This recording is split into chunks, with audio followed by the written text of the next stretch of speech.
Guys, welcome to services. और मैं उत्तराखंड का सेकेंड पार्ट रही हूँ, फर्स्ट टू फिफ्थ का। और आपको मेरा वीडियो कैसे लगते हैं प्लीज़ एक बार कमेंट करके ज़रूर बताइएगा। चलिए 16 क्वेश्चन से स्टार्ट करते हैं। 16 क्या कह रहा है? प्रायः शिक्षार्थियों की त्रुटियों की ओर संकेत करती है। शिक्षार्थियों की त्रुटियां कैसे संकेत करती हैं कि वे कैसे सीखते हैं, ये भी संकेत करती हैं। और शिक्षार्थियों का सामाजिक आर्थिक स्तर क्या है, ये त्रुटियां तो संकेत बिल्कुल भी नहीं करती। यांत्रिक अभ्यास की आवश्यकता क्या है, ये भी गलत हो जाएगा। सीखने की अनुपस्थिति, जो ये भी मतलब सही नहीं है। ये क्या है, ये एकदम 100% आंसर हमारा सही है। वे कैसे सीखते हैं ये करती है। शिक्षार्थियों की त्रुटियां वे कैसे सीखते हैं की ओर संकेत करती है, क्योंकि उनकी त्रुटियों को नज़रअंदाज नहीं करना चाहिए कि बच्चे कहाँ किस स्टेप पे गलती करते हैं, उनको पहचान कर और उसमें उपचारात्मक शिक्षण क्या देने चाहिए। उपचारात्मक शिक्षण के माध्यम से उसमें सुधार करने का प्रयास करना चाहिए। चलिए नेक्स्ट देखते हैं। नेक्स्ट क्या कह रहा है? नेक्स्ट कह रहा है एक बच्चा जो ग्रस्त है वह 100 को वॉस, न्यूक्लियर को अनक्लियर में अंतर नहीं कर पाता है, तो शब्द जंपिंग बेकार है। हो भी सकता है 50%। बच्चों की प्रगति को नियमित रूप से जांचने के साथ साथ सुधारात्मक कदम उठाएं। मतलब ठीक है, 50% नॉट फॉर श्योर। जब ऐसा क्वेश्चन होता है तो हमारा क्या हो जाता है? अरे ये वाला आंसर होता है, क्या बोलते हैं इसको? क्या होता है, इसे डिसलेक्सिया कहते हैं। मैं इसका शब्द ही भूल गई थी, इसे क्या कहते हैं? डिसलेक्सिया कहते हैं। बच्चों के नियमों को नियमित रूप से गृहकार देना। जब बच्चा गलत कर रहा है तो नियमित रूप से गृहकार, ये तो एकदम ही गलत हो जाए। बच्चों को नियमित रूप से गतिविधियों का आयोजन कराना, ये हाँ सही है, बट इस हिसाब से इसमें क्या अंतर नहीं कर पाता है, तो ये काइंड ऑफ ये बीमारी है। इसे क्या कहते हैं? डिसलेक्सिया कहते हैं, जब बच्चे अंतर नहीं कर पाते हैं। तो इसमें कोई ऑप्शन नहीं दिया गया है, और इसमें भी यही कहा गया है डिसलेक्सिया पढ़ने लिखने से जुड़ी एक खास विकलांगता है जिसका असर पढ़ने और भाषा को समझने पर पड़ता है। डिसलेक्सिया से पीड़ित बच्चों को पढ़ने लिखने, स्पेलिंग लिखने बच्चों में कठिनाइयाँ होती हैं। ऐसे बच्चे 100 को क्या करने लगते हैं? वॉज लिखने लगते हैं, न्यूक्लियर को अनक्लियर में अंतर नहीं कर पाते हैं। चलिए नेक्स्ट क्वेश्चन देखते हैं। नेक्स्ट क्या कह रहा है? बच्चों के सीखने की प्रक्रिया में प्रगति तब हो सकती है जब हम उस प्रगति को नियमित रूप से जांच करें। हाँ, ये 50% सही है। बच्चों की प्रगति को नियमित रूप से जांचने के साथ साथ सुधारात्मक कदम उठाएं, ये हमारा 100% सही है। जब हम उसे जांचेंगे और सही कदम उठाएंगे तो बच्चा ज़रूर अक्सर करेगा।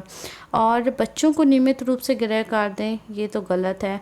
बच्चों को नियमित रूप से गतिविधियां आयोजित कराएं, ये हाँ 50%। लेकिन अगर एक सियोरिटी वाला आंसर है तो हमारा क्या है? ये बी ऑप्शन हो जाएगा।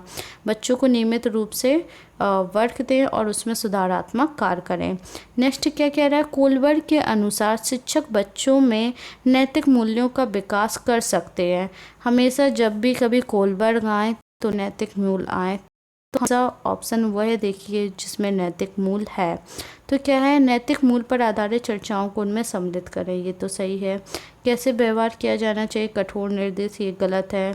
धार्मिक शिक्षा का महत्व, कोलबर्ग में धार्मिक शिक्षा का कोई महत्व नहीं है। व्यवहार के स्पष्ट नियम बनाकर, ये दो ऑप्शन कोलबर्ग में हो सकते हैं, बट इसमें क्या कह रहा है? दोनों में आप कंपेयर कर सकते हैं। नैतिक मुद्दों पर आधारित चर्चाओं में उन्हें शामिल करें, ये हमारा 100% सही हो जाएगा।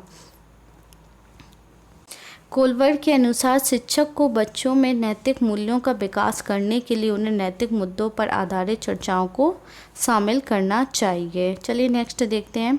प्राथमिक स्तर पर बच्चों के लिए संगीत, कहानी कहने, नाटक, कला, शिल्प, खेल आदि जैसी गतिविधियों का संचालन क्या सप्ताह में एक बार होना चाहिए? प्रत्येक विषय में सम्मिलित होना चाहिए, ये क्या हो जाएगा? ये इसका हमेशा आंसर यही रहता है, तो आप इस चीज़ को याद कर लीजिए। प्राथमिक स्तर पर जब भी संगीत, कहानी, कला, नाटक, कल्प, सिलाई, तो और वैसे भी सही है, हर विषय में क्या होना चाहिए? इसके बारे में सम्मिलित होना चाहिए। आंसर देख लेते हैं। आंसर क्या कह रहा है? आंसर कह रहा है प्राथमिक स्तर पर क्रियात्मक शिक्षण विधि का प्रयोग किया जाता है। इस स्तर पर बच्चों के लिए संगीत, कहानी कहने, नाटक, कला, शिल्प, खेल आदि जैसी गतिविधियों का संचालन प्रत्येक विषय के साथ सम्मिलित होना चाहिए। ताकि विद्यार्थियों में पारंपरिक विषय के प्रति रुचि उत्पन्न हो और उसमें वे सक्रिय सहभागिता द्वारा अपने अधिगम को सुनिश्चित करें। महात्मा गांधी और गुरुदेव रविन्द्रनाथ टैगोर जैसे शिक्षाविदों ने इस प्रकार की शिक्षण प्रक्रिया पर क्या दिया था, विशेष बल दिया था। नेक्स्ट क्या कह रहा है, राज्य स्तर की एक एकल गायन प्रतियोगिता के लिए विद्यार्थियों को तैयार करते समय एक विद्यालय लड़कियों की वरीयता देता है। गायन के लिए लड़कियों को क्यों, ये क्या हो जाएगा, जब भी एक या लड़का या लड़की की बात की जाए तो हमेशा लैंगिक पूर्वाग्रह आएगा, हमेशा इसका आंसर यही होगा। लड़के भी तो गायन प्रतियोगिता कर सकते हैं। चलिए नेक्स्ट क्या सिद्धांत है, यह निरंतर चलने वाली प्रक्रिया नहीं है, ये तो एकदम ही गलत है। विकास जीवन पर्यंत चलता है, जब से आप पैदा होते हो आपकी मृत्यु तक क्या होता है, चलता है। विकास की सभी प्रक्रियाएं अंतर संबंधित नहीं होती, ये भी गलत है, होती हैं। सभी की विकास दर समान नहीं होती, ये एकदम सही है, क्योंकि कोई बच्चे जल्दी ग्रो कर जाते, कोई स्लो करते हैं और किसी का अचानक से ग्रो प्रोसेस रुक जाता है, बट कुछ ना कुछ कमियां हो जाती हैं। इस वजह से ये सभी की क्या नहीं है, समान प्रक्रिया नहीं है, ये हमारा आंसर सही है। चलिए नेक्स्ट देखते हैं। नेक्स्ट क्या कहते हैं, यदि विद्यार्थी पाठ में रुचि ना लेते प्रतीत हों तो शिक्षक को चाहिए कि वह शिक्षण विधि बदल दे, दृश्य सामग्री को प्रयोग में लाकर पाठ को रुचिकर बनाए। क्या करे, पाठ को रुचिकर बनाए। कक्षा से चला जाए, कक्षा में कोई अन्य कार्य प्रारंभ करे। क्या करें, शिक्षण विधि, हाँ, यदि कोई पाठ में अगर रुचि ना ले रहा हो तो हमें क्या करना चाहिए, अपने पढ़ाने का तरीका बदल देना चाहिए। ये हमारा 100%, हर वक्त हम लोग दृश्य सामग्री का प्रयोग नहीं कर सकते हैं। चलिए नेक्स्ट देखते हैं। नेक्स्ट क्या कह रहा है, व्यवहार का करना पक्ष में आता है। व्यवहार का करना पक्ष में आता है, सीखने के गतिक क्षेत्र में आता है, ये हमारा आंसर सही है। सीखने के भावात्मक क्षेत्र में ये गलत है। चलिए आंसर मैं एक बार पढ़ के बता देती हूँ। व्यवहार का करना पक्ष के सीखने के गतिक क्षेत्र में आता है, ये चीज़ याद कर लीजिए, किस में आता है, गतिक क्षेत्र में आता है। सीखने के गतिक क्षेत्र से तात्पर्य किसी कार्य को बेहतर तरीके से कर पाने की क्षमता या योग्यता से है। इसमें पेशीय सक्रिय निहित होता है, ये भी चीज़ क्या कर लीजिए, लर्न कर लीजिए। चलिए नेक्स्ट देखते हैं। नेक्स्ट क्या कह रहा है, बच्चों के विकास के सिद्धांतों को समझना शिक्षक की सहायता करता है। शिक्षार्थियों की विभिन्न अधिगम शैलियों को प्रभावी रूप से संबोधित करने में, शिक्षार्थियों के सामाजिक स्तर को पहचानने में क्या करता है, बच्चों के विकास, क्या करता है, शिक्षार्थियों की विभिन्न अधिगम शैलियों को प्रभावी रूप से क्या करने में, संबोधित करने में यह हमारी क्या करता है, मदद करता है। चलिए इसका आंसर देखते हैं। इसका आंसर तो इन्होंने बहुत बड़ा लिख रखा है। इसका आंसर क्या है, बच्चे के विकास सिद्धांतों को समझना शिक्षार्थियों के विभिन्न अधिगम शैलियों को प्रभावित रूप से संबोधित करने में सहायक करता है। दूसरे शब्दों में प्रत्येक बालक भिन्न अधिगम शैली होती है। जब वह अपनी अधिगम शैली से सीखता है तो न केवल उसकी केंद्रण करने व संबंध बढ़ाने की योग्यता भी बढ़ती है, वरन सूचना दीर्घकालीन स्मृति के रूप में संजोने के अवसर और संभावनाएं भी क्या होती हैं, बढ़ जाती हैं। इसलिए अध्यापक बच्चों के विकास के सिद्धांतों को उनकी व्यक्तिगत भिन्नता के ज्ञान का होना आवश्यक है। ये बात सत्य है, क्योंकि अगर कोई बच्चा मान लीजिए सुन नहीं सकता है तो उसके क्या करना है, हमें उसे इशारों से पढ़ाना है। अगर कोई देख नहीं सकता है तो ब्रेल लिपि के द्वारा पढ़ाना, मतलब उसकी क्या नीड्स हैं हमें उसके अकॉर्डिंग पढ़ाना है। अगर कोई बच्चा अगर स्लो समझता है तो हमें उसके धीरे धीरे उसके अकॉर्डिंग पढ़ाना है। तो इस हिसाब से हमारा फर्स्ट ऑप्शन सही हो जाएगा। चलिए नेक्स्ट क्या कह रहा है, बच्चे उसी वातावरण में सीख सकते हैं जहाँ उनके अनुभव और भावनाओं को उचित स्थान मिले। ये मैंने आपको कल बताया था कि ये ऑप्शन जहाँ वातावरण की बात आए तो ऑब्वियसली जब बच्चा उसी जगह जहाँ उसकी इम्पोर्टेंस है, अगर कोई बच्चा कार्य कर रहा है उसमें अगर इम्प्रूवमेंट मिल रही है तो वो ज़रूर ही सीखेगा, ये हमारा सही हो जाएगा। क्या कह रहा है, बच्चे उसी वातावरण में बेहतर सीखते हैं जहाँ अनुभव भावनाओं का उचित स्थान मिलता है, क्योंकि प्रायः संवेदनशील होते हैं। अधिगम स्वतंत्र व सहानुभूतिपूर्ण वातावरण का होना आवश्यक है। अगर हम उसकी मतलब जो भी वह कार्य कर रहा है उसमें क्या नहीं अच्छा नहीं, तो उसमें क्या हो सकती है, उसकी रूढ़िवादिता उत्पन्न हो सकती है। चलिए नेक्स्ट देखते हैं। नेक्स्ट क्या कह रहा है, एक विद्यार्थी अपने अध्यापक से समय की पाबंदी सीखता है, यह एक उदाहरण है। यह एक उदाहरण है वचित अधिगम का। वचित अधिगम का गलत है। यह एक उदाहरण प्रेक्षण अधिगम का, ये बिल्कुल सही है।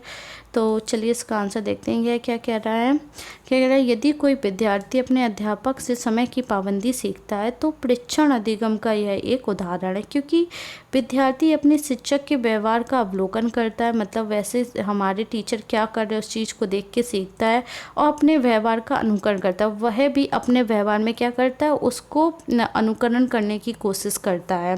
तो इसे बंडूरा के सामाजिक अधिगम सिद्धांत का उदाहरण माना गया है।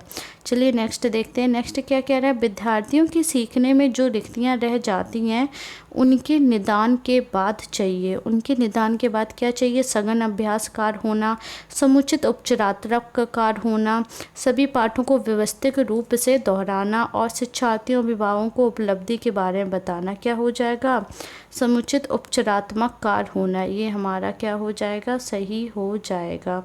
चलिए आंसर क्या है, विद्यार्थियों के सीखने में जो रिक्तियां रह जाती हैं उनके निदान या पहचान के बाद समुचित उपचारात्मक कार्य होना चाहिए। इसके लिए सतत और विद्यालय आधारित मूल्यांकन का क्या किया जाता है, प्रयोग किया जा सकता है। नेक्स्ट देखते हैं। नेक्स्ट क्या कह रहा है, एक शिक्षक बच्चे द्वारा की गई छोटी छोटी गलतियों पर क्रोध प्रकट करता है।